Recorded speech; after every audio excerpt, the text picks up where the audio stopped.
নমস্কার বন্ধুরা, আমি Bapon Ghosh, founder of Pytex feeling. বন্ধুরা, আজকে আমরা কথা বলবো যে সেকশন 8 মাইক্রো ফাইন্যান্স বা নিধিতে বা আদার্স ফাইন্যান্স যদি আমরা থেকে থাকে সেটাতে প্রোডাক্ট ফাইন্যান্স কিভাবে করতে পারেন এবং প্রোডাক্ট ফাইন্যান্সটা কিভাবে করা উচিত। মানে ম্যাক্সিমাম যে সমস্যাটা ইনভয়েস নিয়ে, কি নামে ইনভয়েস দেবে এবং সেই যে প্রোডাক্টটা আমরা ইস্যু করছি এবং আমরা ফাইন্যান্স করছি সেইটা সে কিভাবে পরবর্তীকালে ওয়ারেন্টিতে গ্রাহ্য হবে। তো ইনভয়েসটা কেমন হওয়া উচিত এবং আমি জাস্ট আজকে ইনভয়েসের পার্টটা বলবো, বিলিং এর পার্টটা কেমন হওয়া উচিত, দুটো অর্গানাইজেশন কেমন হওয়া উচিত, বিলিং কার নামে হবে, সেল কে করবে, ফাইন্যান্স কিভাবে করবে, তার যে সেট আপটা হয় বা তার যে সিস্টেমটা হওয়া উচিত সেটা নিয়ে আপনার সঙ্গে কথা বলবো। আশা করি এই ভিডিওটা দেখার পরে আপনারা যে ইনভয়েস সংক্রান্ত আমার একজন সাবস্ক্রাইবার কমেন্ট করেছিলেন এবং ফোনও করেছিলেন জানার জন্য। তো বেসিক্যালি তাদের জন্য ভিডিওটা বানানো, যাদের এই জিনিসটা নিয়ে কনফিউজ আছে, যারা আমাদের সঙ্গে কাজ করছে তারা তো জানে, বাকি যারা আমার ভিউয়ার্সরা রয়েছে তারা জানে না, এবং তাদের জন্য আজকের ভিডিওটা বানানো। আজকে আমি আপনাদেরকে ক্লিয়ার করবো যে ধরুন আপনার কাছে একটা সেকশন 8 কোম্পানি আছে, এক্সাম্পলের জন্য নিলাম, আপনি নিজেই প্রোডাক্ট কিনে নিয়ে আসছেন এবং আপনি নিজেই কাস্টমারকে ফাইন্যান্স করছেন এবং ইএমআই আপনি নিজেই কালেকশন করছেন। এবার সমস্যা কোথায় হয়, যে বিলটা দেয় সেটা পাকা বিল হয় না এবং যে বিলটা দিলেও সেই বিলটা সমস্ত জায়গায় গ্রাহ্য হয় না বা পরবর্তীকালে ওয়ারেন্টি দিতে গেলে সমস্যা হয়। তো সেইটার সমাধান আজকে আমি আপনাদেরকে দেবো। তো সবার প্রথমে আপনাকে যেটা করতে হবে, আপনি যদি প্রোডাক্ট ফাইন্যান্সের বিজনেস করেন সেক্ষেত্রে আপনাকে অবশ্যই একটা প্রপার্টারশিপ নাহলে প্রাইভেট লিমিটেড, যদি আপনার বড় আকারে ব্যবসা হয়, আলাদা করে সেপারেট একটা এন্টিটি আপনাকে রেজিস্ট্রেশন করতে হবে। প্রপার্টারশিপে হলেও খুব সমস্যা কিছু নেই, যদি মাল্টি স্টেটে কাজ না করেন, অনেক বড় লেভেলে কাজ না করতে করেন। তো তার জন্য আপনাকে যেটা করতে হবে, একটা লোকাল ট্রেড লাইসেন্স আপনাকে নিতে হবে, যে কোনো একটা XYZ এন্টারপ্রাইজ বা আপনার যে কোম্পানি আছে নাম, ধরুন XYZ মাইক্রো সার্ভিস ফাউন্ডেশন আপনার কোম্পানির নাম, তো আপনি XYZ এন্টারপ্রাইজ বা XYZ প্রোডাক্ট XYZ আপনি লাগিয়ে একটা নাম দিলেন, নাম দিয়ে একটা ট্রেড লাইসেন্স বার করলেন, তার এগেনস্ট একটা জিএসটি আপনি নেবেন। যখন আপনি প্রোডাক্ট কিনবেন তখন আপনি জিএসটি দিয়ে মাল কিনবেন। আর জিএসটি যদি আপনার না থাকে তাহলে কিন্তু আপনি কোনো ডিস্ট্রিবিউটরের কাছ থেকে মাল আপনি নিতে পারবেন না, কোনো ডাইরেক্ট কোম্পানির কাছ থেকে আপনি মাল নিতে পারবেন না, এবং জিএসটি না থাকলে আপনার অনেক লোকসানও হয়, সেটা আমি আগে গিয়ে বলছি। ধরুন আপনি যদি জিএসটি দিয়ে মাল কেনেন, জিএসটি ইনপুট আপনার কাছে আসে এবং আপনি যখন প্রোডাক্ট সেল করবেন তখন কিন্তু জিএসটির যে ইনভয়েস করবেন তার এগেনস্টে জিএসটি পে করতে হয়। এবার আপনি যদি জিএসটি দিয়ে মাল না কেনেন আর জিএসটি বিল করে দেন, সেক্ষেত্রে যে জিএসটিটা সরকারকে পে করতে হবে সেটা কিন্তু আপনার অ্যাকাউন্ট থেকে পে করতে হবে। এর বিষয়ে যদি আরো বিশেষ কিছু জানতে চান জিএসটির ম্যাটারটা, তাহলে আপনি আমাকে ফোন করে কথা বলতে পারেন, আমাদের টিমের সঙ্গে কথা বলতে পারেন, কারণ এটা বলতে গেলে ভিডিওটা অনেক লম্বা হয়ে যাবে।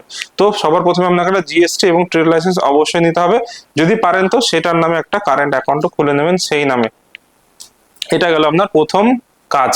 এবার যখন আপনি প্রোডাক্ট সেল করবেন তখন বিল করবেন হচ্ছে আপনি যেটা প্রপার্টারশিপে ফার্ম বানিয়ে রেখেছেন সেই নামে জিএসটি বিল কিন্তু আপনি কাস্টমারকে করবেন, এবং সবসময় চেষ্টা করবেন জিএসটি বিলই করার, কারণ জিএসটি বিল ছাড়া অনেক কোম্পানির সার্ভিস সেন্টার রয়েছে এবং সেখানে অ্যাকসেপ্ট করতে চায় না। আর জিএসটি বিল হলে যে কোনো অল ইন্ডিয়ার যে কোনো সার্ভিস সেন্টারে কিন্তু সে নিয়ে গিয়ে সার্ভিসিং করাতে পারে।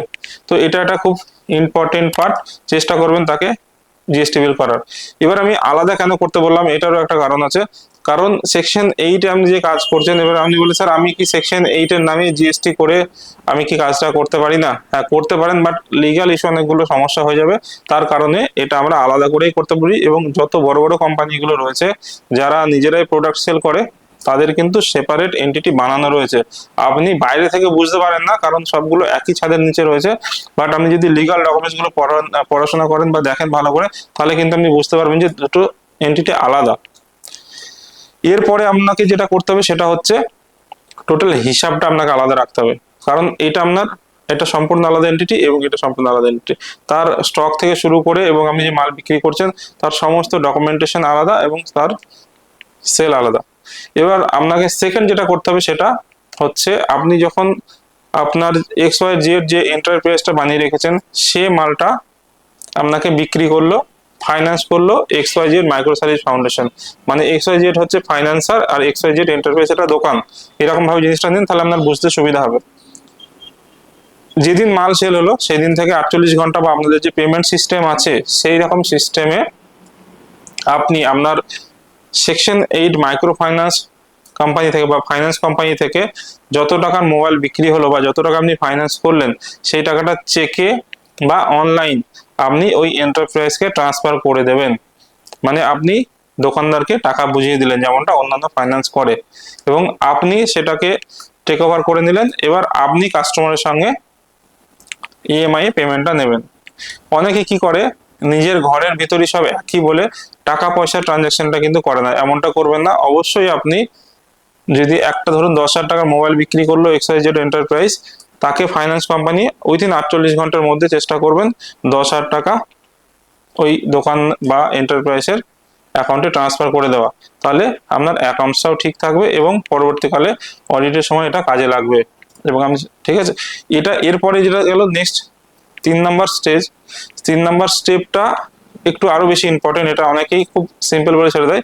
কোনো লিগাল ডকুমেন্টস ক্যারি করে না। যে আমি বিক্রি করলাম, আমি তাকে একটা ইনভয়েস দিলেন, তার সাথে সাথে জিএসটি যে আপনার ইনভয়েস আছে তার 1 কপি আপনাকে রেখে দেবেন। কারণ যেহেতু আপনার কাছে জিএসটি রয়েছে, জিএসটির যখন অডিটে আসে, অনেক হঠাৎ করে যদি সারপ্রাইজ ভিজিট আসে আপনার কাছে, তো ওরা কিন্তু ম্যাক্সিমাম লাস্ট 7 বছরের ইনভয়েস আপনার কাছে চাইতে পারে, এবং সেটার আপনি সম্পূর্ণ invoice A to Z file করে রেখে দেবেন।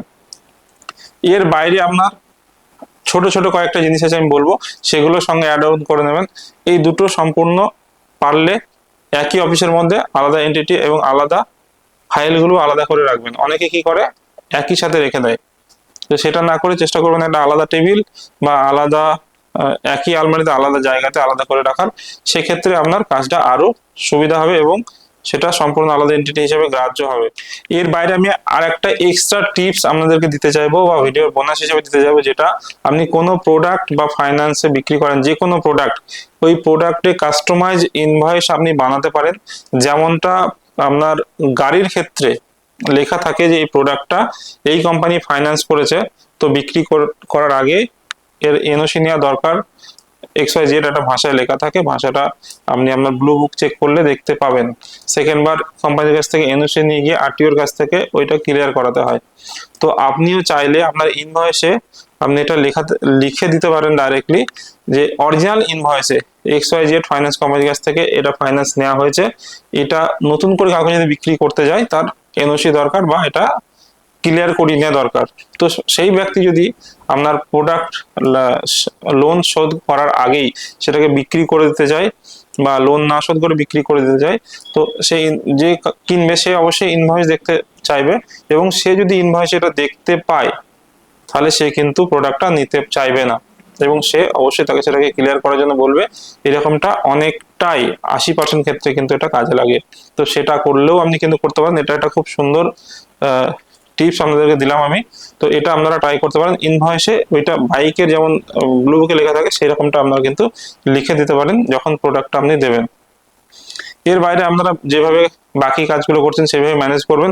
চেষ্টা করবেন জিএসটি দিয়ে প্রোডাক্ট কেনার এবং জিএসটি বিল কাস্টমারকে দেওয়ার। এর বাইরে যদি আমাদেরকে যদি জানার থাকে আপনারা আমাদেরকে কন্ট্যাক্ট করতে পারেন, নিচে কমেন্ট বক্সে কমেন্ট করতে পারেন। চেষ্টা করবো সেটাকে নিয়ে এটা সেপারেটলি ভিডিও করার। যদি আপনার পার্সোনাল কোনো দরকার থাকে আপনারা আমাকে ফোন করতে পারেন, আমাদের টিমের সাথে আপনারা যোগাযোগ করতে পারেন, আমাদের অফিস ভিজিট করতে পারেন। যদি ভিডিওটা ভালো লেগে থাকে অবশ্যই একটি ভিডিওতে লাইক করবেন, আর যদি চ্যানেলে নতুন হয়ে থাকেন অবশ্যই চ্যানেলটি সাবস্ক্রাইব করবেন এরকমই নতুন নতুন ভিডিও পাওয়ার জন্য। ধন্যবাদ, ভালো থাকবেন, দেখা হবে একটা নতুন ভিডিওতে।